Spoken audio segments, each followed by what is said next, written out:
One day, Edward was talking to Trevor when Douglas steamed by. He was pulling a train of heavy coal trucks. "Come on, Edward. Stop gossiping in the sun when there's work to be done." Later, Edward spoke to Douglas. "Trevor and I are old friends, and you and he have a lot in common too." "Och, aye," quizzed Douglas. "And what'd that be?" "Scrap," said Edward quietly. Douglas gasped. "Don't mention that word. It makes my wheels wobble." "It does the same to Trevor," replied Edward. "He was being sent to the scrapyard, but the vicar and I saved him, and now he's really useful again. Even so, the Fat Controller certainly does need another steam engine here." "Aye, and quickly," sighed Douglas. That night, Douglas was still working. He had taken the midnight goods train to a station at a faraway part of the island where only the diesels work.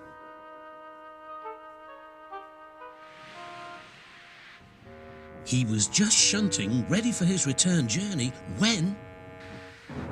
"That sounds like a steam engine," he thought.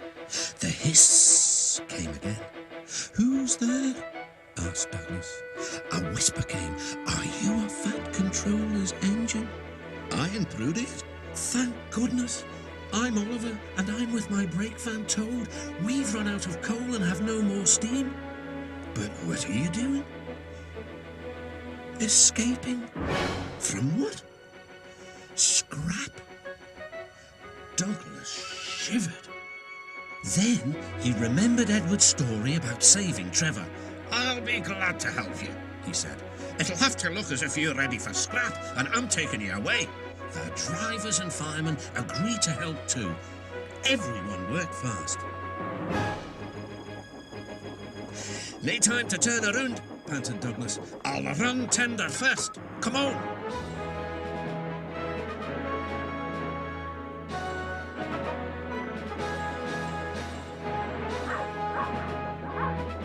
But before they could clear the station, they were stopped. "Aha!" exclaimed the foreman. "A Great Western engine and a brake van too. You can't take these." "Ah, but they're all for us," said Douglas's driver. "See for yourself." The foreman looked all over Oliver. "Seems in order." "Right, away, guard."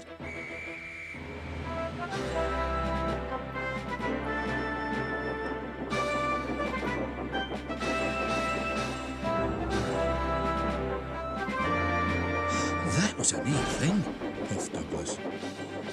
"We've had worse," smiled Oliver. And they forged ahead.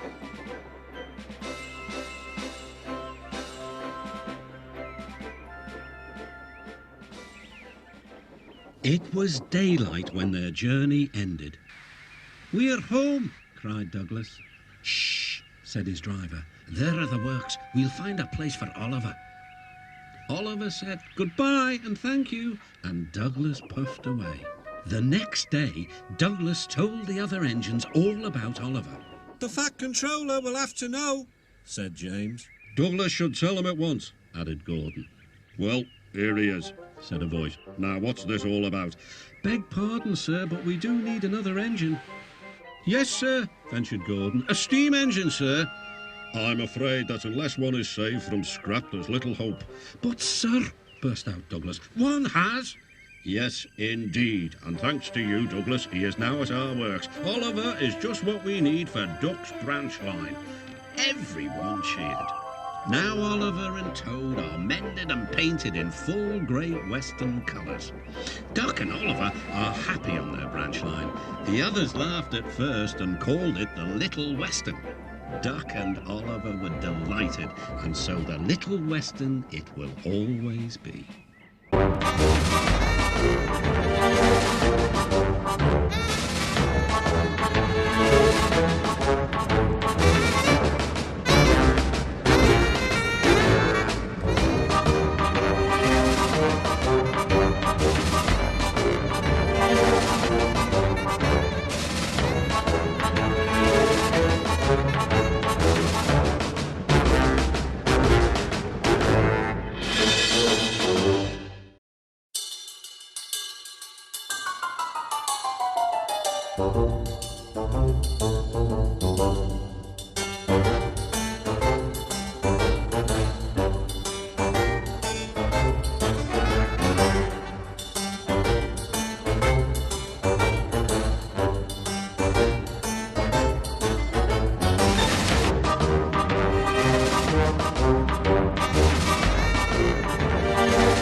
It was a moonlit night and Henry was working with Edward.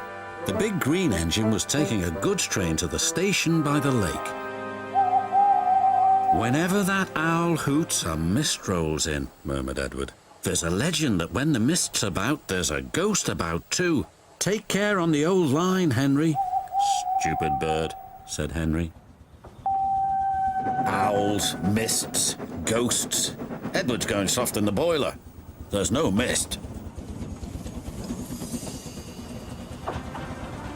But Henry was wrong.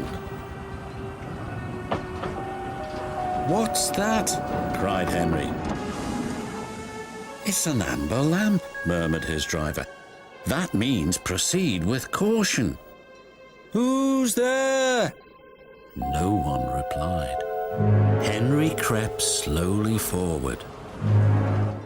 He stopped by a tree. It had a sign nailed to it, "Beware of the viaduct." The driver was surprised. No one warned us about that before, and look, the signal's red and the gates are closed. And there's a fogman's coat. But where's its owner? Then they saw a light move within the station building. Ghosts! Exclaimed Henry. Edward was right. Something very strange is happening, said his driver. I think it's best we go back. So do I, agreed Henry. By morning, the mist had cleared. A workman was talking about the unsafe viaduct. Lucky you didn't cross it last night. Yes, but we don't know who warned us, replied Henry's driver. Later that day, he spoke to Henry. The viaduct has been repaired. We can take our train back along the old line tonight. Henry didn't really want to. But when nightfall came, he was sizzling nicely.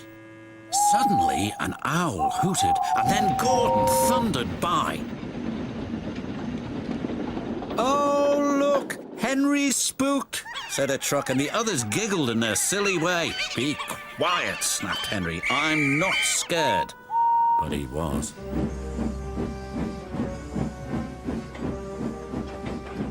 A little later, the fog came down. As they approached the same area, they saw the amber light again. Here we go, said Henry's driver.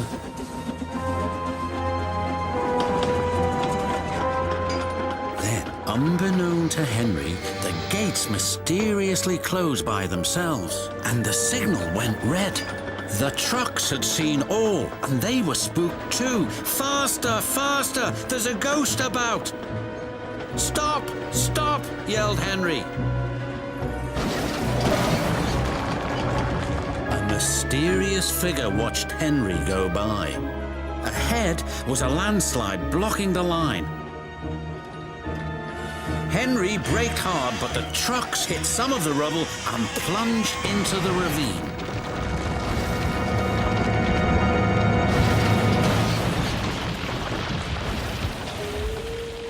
Just then, Henry's driver saw a strange sight coming towards them. "What's that?" he said. The fireman laughed. "That's our ghost. It's Old Bailey, the fogman." Old Bailey was very cross. "I tried to warn you about that viaduct. Why didn't you pay attention?"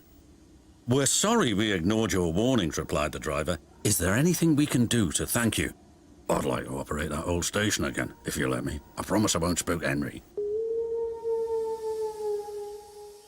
And in a little while, Old Bailey's wish was granted. "You and your station will be really useful," said the Fat Controller. "Let's hear a hearty thank you to the friendliest, ghost on the island." Everyone cheered, especially Henry, who was the happiest of all.